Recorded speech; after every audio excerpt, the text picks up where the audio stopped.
یہ ویڈیو انجمن مشق سکینہ انسٹیٹیوٹ کی جانب سے پیش کی جا رہی ہے۔ آج ہم تاریخ کے سفر پر چلتے ہیں اور ایک ایسی داستان کو جانیں گے جس نے صرف 37 سالوں میں، سوچئے، صرف 37 سالوں میں مصر کی تاریخ ہمیشہ کے لیے بدل دی۔ یہ کہانی ہے طلونید خاندان کی۔ یہی وہ سوال ہے جو اس پوری کہانی کی بنیاد ہے۔ آخر کیسے ایک غلام کا بیٹا نہ صرف ایک سلطنت کی بنیاد رکھتا ہے بلکہ اس وقت کی سب سے بڑی طاقت عباسی خلافت کو للکار دیتا ہے۔ یہ حیرت انگیز کہانی ہے احمد ابن طولون کی۔ تو یہ سب شروع کیسے ہوا؟ آخر وہ کیا حالات تھے جنہوں نے اس نئے دور کو جنم دیا؟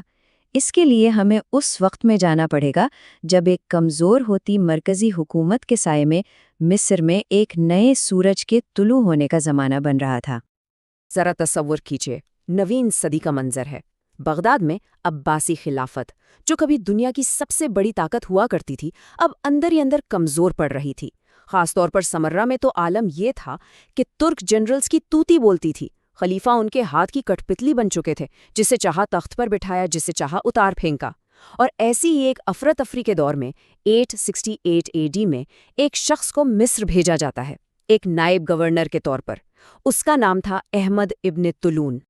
لیکن مصر آ کر ابن طولون کو احساس ہوا کہ ان کے ہاتھ میں تو اصل طاقت ہے ہی نہیں۔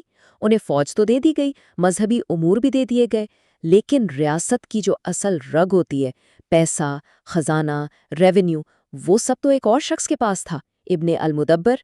یعنی کہ شروع سے ہی ایک سیاسی شطرنج کی بساط بچ چکی تھی۔ لیکن ابن طولون اس کشمکش میں الجھ کر نہیں رہ گئے۔ انہوں نے نہ صرف اس سے نکلنے کا راستہ بنایا بلکہ ایک ایسی ریاست قائم کی جو آگے چل کر مصر کا سنہرا دور کہلائی۔ یہ صرف حکومت نہیں تھی، یہ ایک ویژن تھا، ایک ایسی بنیاد جو صدیوں تک قائم رہنے والی تھی۔ ایک آزاد ریاست قیام کرنے کے لیے سب سے پہلے کیا چاہیے؟ طاقت، فوجی طاقت۔ اور ابن طولون اس بات کو خوب سمجھتے تھے۔ انہوں نے ایک ایسی فوج تیار کی جس کی اس وقت مثال ملنا مشکل تھا۔ 1 لاکھ، جی ہاں، 1 لاکھ سپاہیوں کی فوج، جس میں ترک، سودانی اور گریک شامل تھے۔ یہ صرف ایک فوج نہیں تھی، یہ بغداد کو ایک کھلا پیغام تھا کہ اب مصر اپنے فیصلے خود کرے گا۔ اب اتنی بڑی فوج اور ایک نئی حکومت، اس کے لیے ایک نیا مرکز تو چاہیے ہی تھا، اور اس ضرورت نے جنم دیا ایک نئے شہر کو، القطائی۔ القطائی کا مطلب ہے حصے یا کوارٹرز۔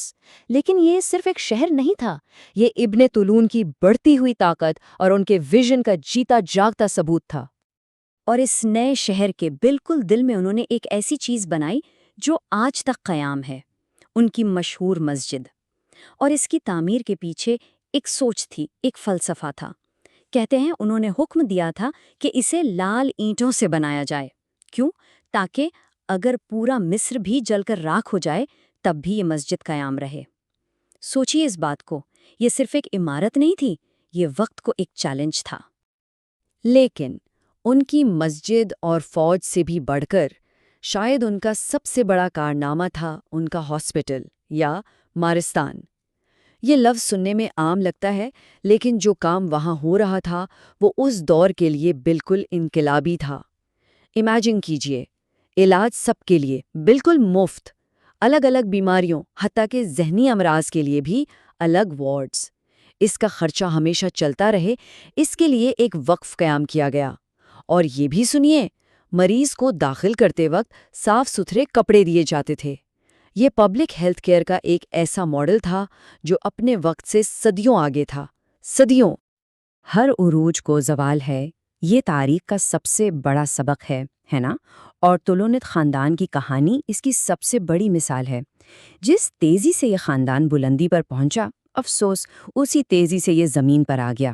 تو چلیے اب دیکھتے ہیں کہ کیسے یہ شان و شوکت تباہی میں بدل گئی۔ اور اس تباہی کی اکثر وجہ اندر ہی ہوتی ہے۔ یہاں فرق باپ اور بیٹے کا تھا۔ ایک طرف تھا باپ احمد ابن طولون، جس نے سادہ زندگی گزاری اور ریاست کا ہر پیسہ عوام کی بھلائی پر لگایا، اور دوسری طرف اس کا بیٹا خماروہ، جس نے اسی خزانے کو اپنی شان و شوکت پر آگ کی طرح جلایا، اپنے محلوں کی دیواروں پر سونا لگوا دیا اور اپنی بیٹی کی شادی پر اتنا خرچ کیا کہ ریاست کا خزانہ ہی خالی ہو گیا۔ اور جب بنیاد ہی کھوکھلی ہو جائے تو عمارت کیسے کھڑی رہ سکتی ہے؟ پھر تو بس ایک کے بعد ایک دھکا لگنا تھا۔ پہلے 896 میں خماراوئی کا قتل ہو گیا، جس سے ریاست میں بدامنی پھیل گئی۔ پھر جو حکمران آئے وہ اتنے کمزور تھے کہ فوجی سرداروں کے ہاتھ کی کٹپتلی بن کر رہ گئے۔ اس کمزوری کو دیکھ کر باہر کے دشمنوں نے بھی حملے شروع کر دیے، اور آخر میں 905 AD میں عباسیوں نے دیکھا کہ یہی موقع ہے، اور انہوں نے مصر پر حملہ کر کے دوبارہ قبضہ کر لیا۔ انجام بہت بھیانک تھا۔ عباسی جب واپس آئے تو ان کے دل میں انتقام کی آگ تھی۔ انہوں نے پورے القطائی شہر کو، جس شہر کو اتنی محنت سے بسایا گیا تھا، اسے مٹی میں ملا دیا۔ ہر محل، ہر گھر، ہر بازار، سب کچھ تباہ کر دیا گیا۔ اس شان و شوکت کا اب کوئی نشان باقی نہیں تھا۔ صرف ایک چیز بچ گئی، ابن طولون کی وہی مسجد جو اس ساری تباہی کو اپنی آنکھوں سے دیکھتی ہوئی خاموش کھڑی رہی۔ تو کیا یہی اس کہانی کا انجام ہے؟ ایک تباہ شہر اور 37 سال کی ایک چھوٹی سی حکومت؟ شاید ایسا لگتا ہو، لیکن نہیں۔ حکومتیں آتی جاتی رہتی ہیں، شہر بنتے اور اجڑتے ہیں، لیکن کچھ چیزیں ایسی ہوتی ہیں جو اپنا نشان چھوڑ جاتی ہیں۔ تو چلیے دیکھتے ہیں کہ طولونیڈس کی اصل میراث، ان کا لاسٹنگ لیگیسی کیا تھا۔ تو آخر میں ہم طولونیڈس کو کیوں یاد رکھیں؟ کیوں ان کی کہانی اتنی اہم ہے؟